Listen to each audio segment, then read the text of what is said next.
Gossen, je suis une personne physique. D'accord? Si je suis membre de la société anonyme Truc-Bulle, je ne suis plus Vicky Gossen. Je suis simplement une associée de Truc-Bulle. Et Truc-Bulle, c'est une personne morale, c'est une société. Voilà. Donc, je comprends déjà que 40% de l'impôt, c'est Izzy qui le paye, c'est le travail.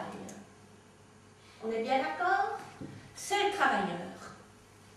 Et puis je vois que presque 40% après, 38 milliards, vous voyez comme moi, c'est la TVA et les taxes diverses et les accises.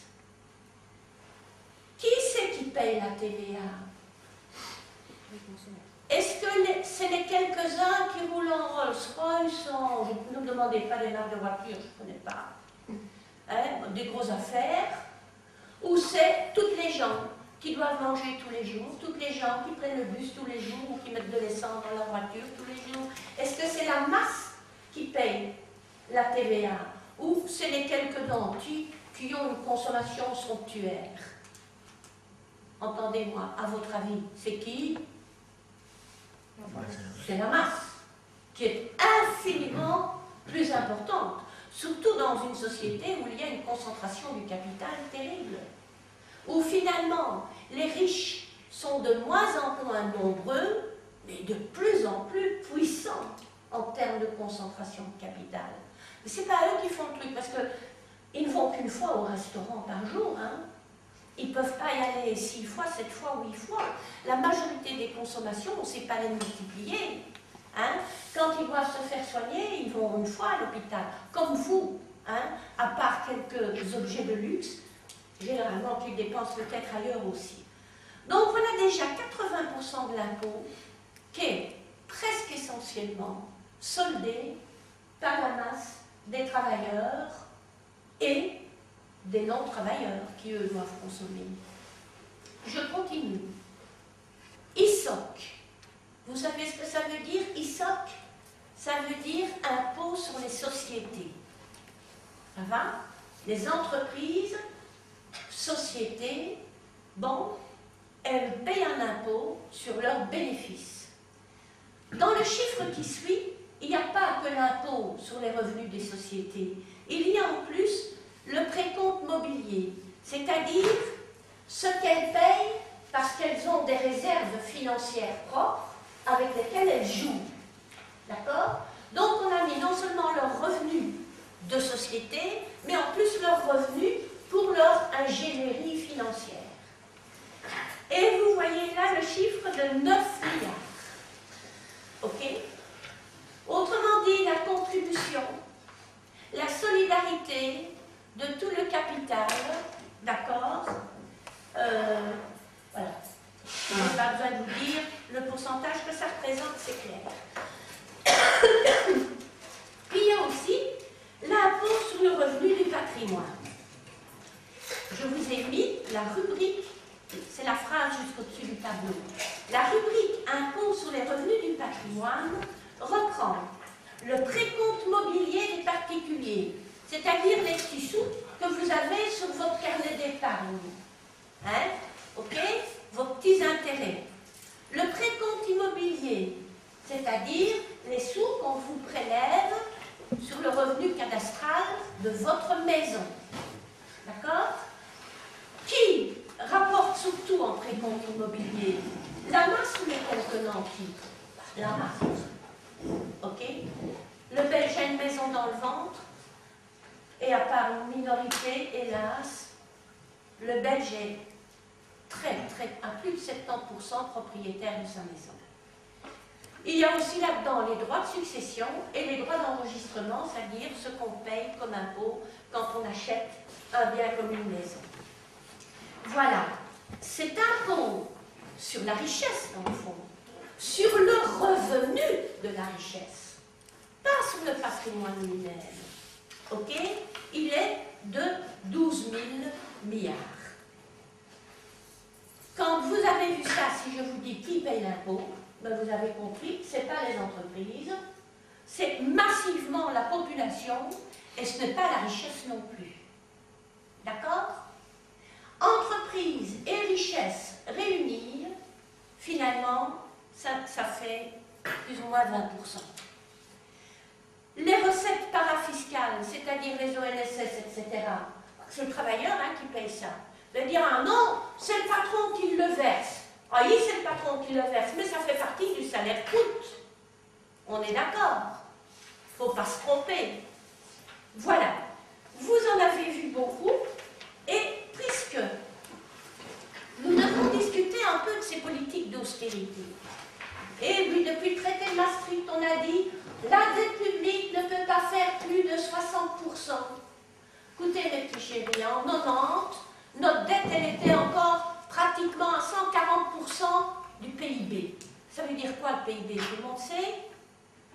Le PIB, c'est ce qu'on est capable en Belgique de créer comme richesse en un an, en travaillant tous ou en ne travaillant pas. Ok? Donc, on ne sait pas générer un sou plus que le PIB. Disez PIB, retenez PIB. La richesse créée en un an sur un territoire. Eh bien, Maastricht avait dit, la dette publique, la dette de l'État, ça ne peut pas être plus de 60% du PIB. Sinon, vous n'entrerez pas dans l'eurosystème. Mais ce qu'on n'avait pas vu, c'est qu'il y a toujours des annexes au traité. Et qu'il était mis dedans qu'on faisait une exception pour la Belgique, qui n'était pas loin de 150% du PIB. Mais Guy Quadem, gouverneur de la BNB, il disait quoi à l'époque, quand il n'était pas encore à ses étudiants? Il disait, on s'en fout de la dette publique belge, même si elle est faramineuse. C'était la plus grosse, hein? Ok, proportionnellement. Pas totalement, mais proportionnellement au nombre d'habitants. Il disait parce que la pauvreté, l'endettement de l'État ne représente que la richesse du Belge. Parce que les Belges, ils n'aiment pas de miser des sous à risque, sauf leurs banquiers. Ils veulent des bons d'État, des certificats de trésorerie, demandez à vos grands-mères. Ok? Ça ne rapporte pas beaucoup, mais c'est sûr, parce que l'État y remboursera.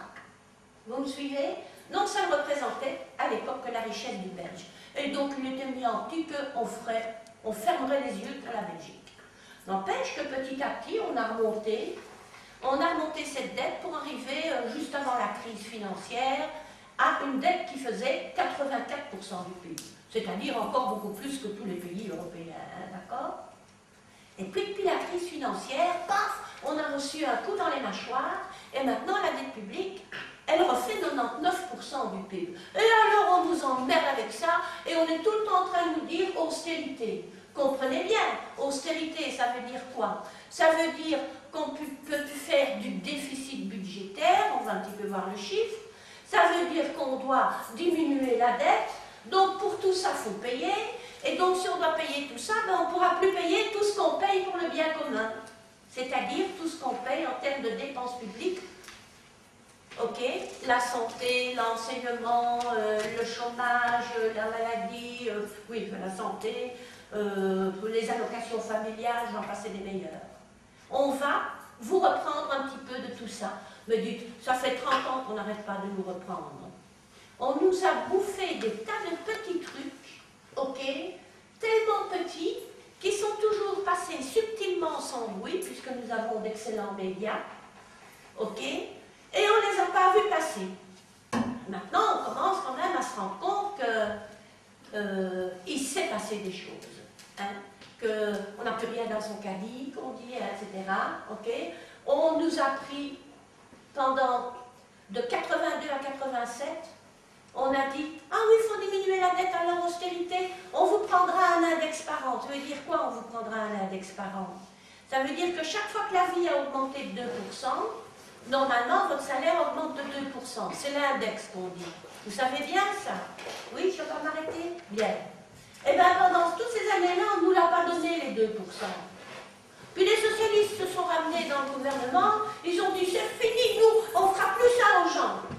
Ils l'ont remis l'index, ok? Mais ils ne nous ont pas rendu les 12 à 14% qu'on avait perdus. On les a toujours perdus. Depuis 30 ans, robotisation, automation, informatique, tout ce que vous voulez, ok? On en a mis au chômage des gens. Ça veut dire qu'on produit beaucoup plus avec beaucoup moins de travail. Ça signifie que les taux de productivité se sont beaucoup accrus. Donc, que le patron, en payant moins de travail, il a fait beaucoup plus de bénéfices. Quand avant, il voulait, en dividende, l'actionnaire 4-5%, 6% les années royales, même dans les années 60, maintenant, il en est arrivé à dire « je veux plus que 15% » et il en veut même parfois 25%. OK? Bon, pendant ce temps-là, nos salaires. Vous me suivez? De plus, on produit beaucoup plus. Si on produit beaucoup plus de richesses, on devrait partager. On n'a pas partagé. On nous a laissé dans le blocage des salaires. Ça fait 30 ans qu'on est dans le blocage des salaires. Et alors, pourquoi je vous dis tout ça? Ben, pour vous dire, quand on est sur ce papier-là, que je le mets de côté, pour vous dire qu'on nous couillonne et qu'on nous raconte n'importe quoi. On a été dans des situations bien pires, ok? Et on en est bien sortis. Hein? Et que leur soi-disant austérité, c'est parce qu'ils ne veulent pas aller chercher les sous où ils sont. Et nous verrons à quel point. Vous avez déjà vu rien qu'avec le chiffre du paiement des sociétés, que ce n'est pas dans les sociétés qu'on va les chercher. Vous avez vu le chiffre des impôts sur le patrimoine, vous avez vu, compte tenu du fait que tous les Belges ont une maison dans les 12 000, il y a déjà pas mal pour la maison, ok? Donc vous avez vu que le patrimoine, il ne rapporte pas grand-chose, puisqu'il y a tant de riches en Belgique, ok? Et si vous regardez en bas, ici, vous voyez le chiffre 171 et de l'autre côté 175.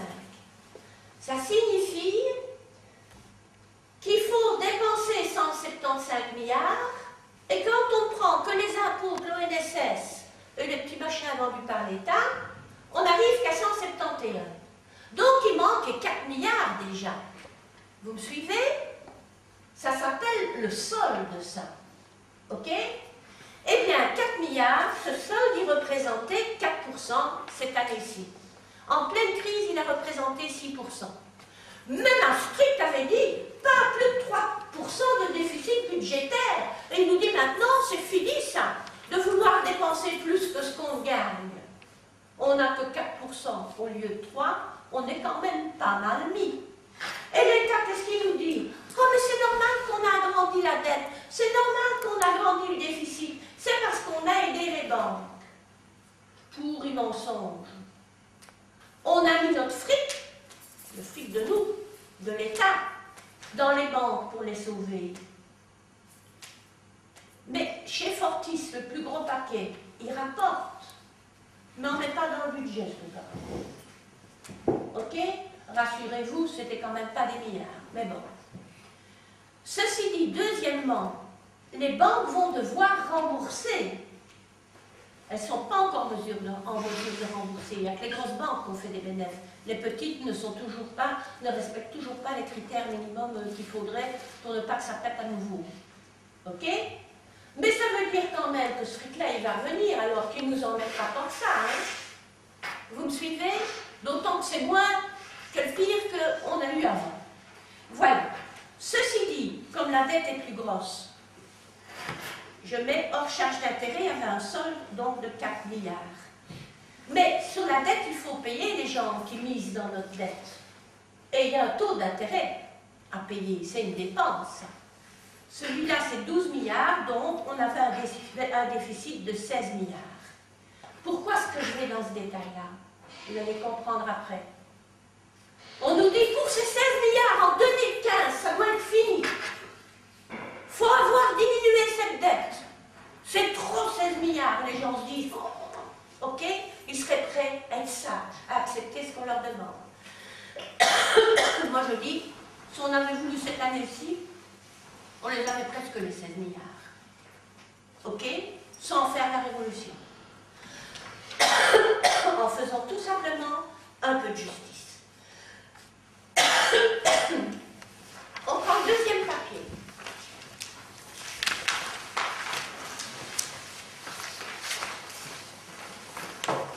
Sachez que